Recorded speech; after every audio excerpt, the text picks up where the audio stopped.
رايك في شكل الكفته بتاعتي دي؟ شكلها قمر ولا الطعم فوق التحفه. عاملين شويه كفته رز بامانه ولا كفته الحاتي. تعالي بقى اوريكي شويه الرز المفلفلين اللي شكلهم يفتح النفس ده. طلعنا شويه زيتون وعملنا طماطم مخلله. تعالي اقول لك الاكل القمر ده عاملينه ازاي. شايفين الكفته بتاعتنا متماسكه ازاي؟ شايفه؟ خطيره. تعالي ابداي معايا الفيديو. اول حاجه انا عندي الكفته دي في الفريزر، انا ما طحنتش النهارده كفته ولا اي حاجه خلاص، بس هقولك على مقاديرها انا وبصبعها واقولك ازاي. بصي انا شايلاها كده، وقبل ما بعملها بطلعها قبليها بساعه ولا حاجه. اول ما تفك معايا صبعيها عادي خالص، هتبقى معاكي كفته فريش اكنك لسه عاملاها دلوقتي. خلاص تعالى هقولك على المقادير بتاعتها. كيلو اللحمه يحتاج منك من نص الكيلو الا ربع رز، او كمان كيلو. في ناس بتحط كيلو لكيلو. خلاص لو انت حابه تحطي لها كيلو رز عادي خالص، بس انا حاطه لها حوالي اقل من كيلو الا ربع. خلاص كنت حابه بس لحمتها النهارده تبقى كتيره شويه. وبتحط لها من بصلايه لاتنين، لو بصلايه كبيره كفايه قوي، ما تكتريش البصل عشان ما تفكش منك. وبتحط لها معلقه كبيره من الثوم، تحط لها قرن فلفل اخضر، وبتحط لها بهاراتك بقى عباره عن 7 بهارات. ويا اما تحطي 7 بهارات يبقى انت ولا محتاجه توم باودر ولا بصل باودر ولا الكلام ده كله.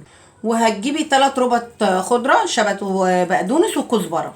خلاص بتنضفيها وبتغسليها. كل الحاجات دي انت بقى بتغسلي الرز بتاعك وبتصفيه كويس قوي. في ناس بتحط بدل الرز مكرونه، لو انت حابه تحطي معلقتين مكرونه حلوه هتبقى معاكي برده جميله. بصي بتصبع معاكي بكل سهوله وجميله قوي. طب انا فرمت كيلو لحمه وانا مش محتاجه كيلو اللحمه، خدي الكميه المناسبه ليكي والباقي حطيه في كيس في الفريزر تطلعيه بالشكل القمر اللي انت شايفاه ده. خلاص هصبعها بقى واوريها لك انا وبقليها.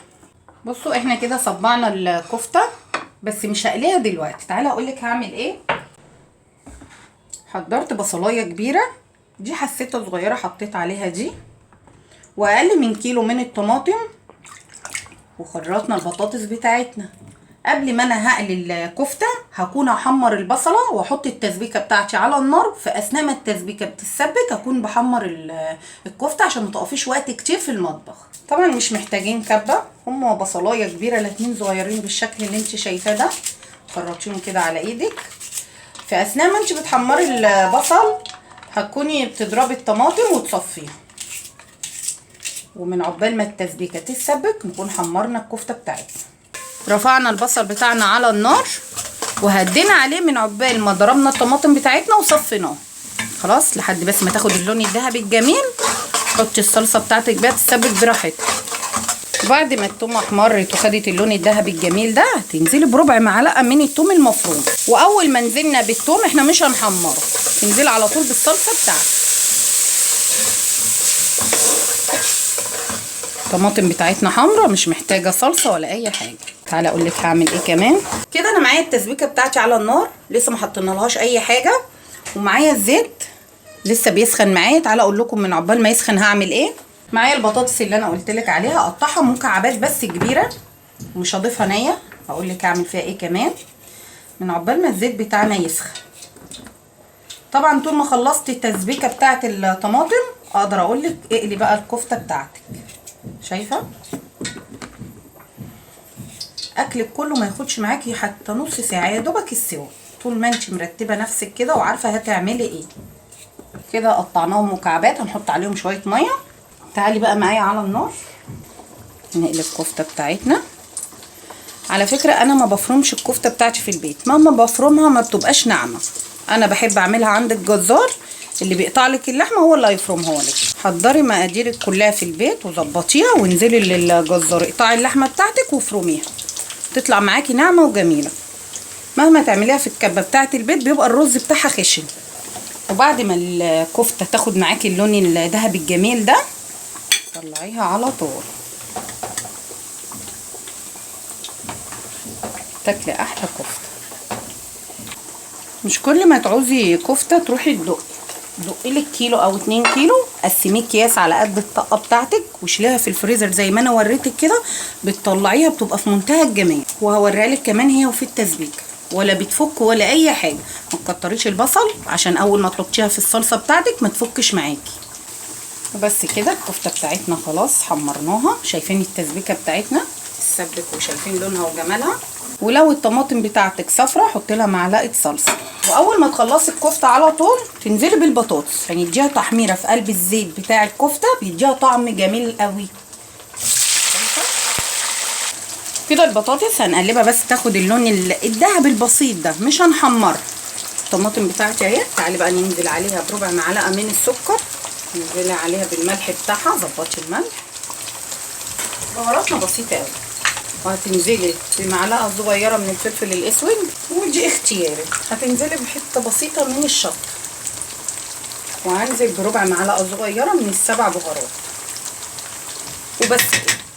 شايفين لون التسبيكه وشكلها؟ قربت تتسبك من عقبال ما حمرنا الكفته بتاعتنا والبطاطس بتاعتنا على النار. شايفين في توقيت واحد. بصوا الكفته بتاعتنا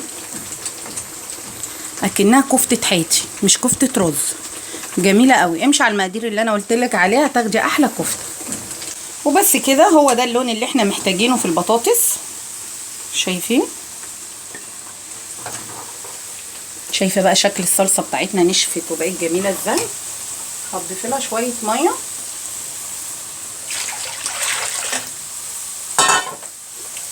وتسيبيها. يبقى احنا كده خلصنا البطاطس وخلصنا الكفته وحتى التسبيكه. تعالوا بقى نعمل شويه رز. كده احنا زدنا التسبيكه بتاعتنا ميه، بس مش هننزل بالكفته او بالبطاطس دلوقتي. تعالي بس نعمل شويه رز كده. شايفين الرز معايا على النار لسه، طبعا التسبيكه بتاعتي بتغلي. هتلاقي الرز بتاعك استوى، الكفته استوت في توقيت واحد. ولما تزيدي التسبيكه بتاعتك ميه ما تنزليش بالكفته الا لما تغلي. خليكي شاطره، اعملي كله في توقيت واحد عشان تطلعي الاكل بتاعك سخن، مش يبقى حاجه سخنه وحاجه بارده وتفضلي بقى تسخني. لا، حمري الشعريه نديها اللون الذهبي الجميل. واول ما الشعريه تاخد معاكي اللون الذهبي الجميل ده تنزلي بالرز بتاعك احنا غسلينه. لما تنزلي بالرز ما تنزليش بالميه بتاعتك على طول. احنا الرز بتاعنا هنزيده ميه، نحط له مكعب من المرقه والملح بتاعه، مش اكتر من كده. التسبيكه بتاعتنا غليت بالشكل ده. هتنزلي بالكفته تديها غلوتين، وبعدين تنزلي بالبطاطس بتاعتك، وتكوني برضو مظبطه الملح بتاعك. هنا حلو قوي. تنزلي بالميه بتاعتك، الرز بتاعك هيشرب ميته توطي عليه. هنا الرز يشرب ميته هوطي عليه يستوي براحته.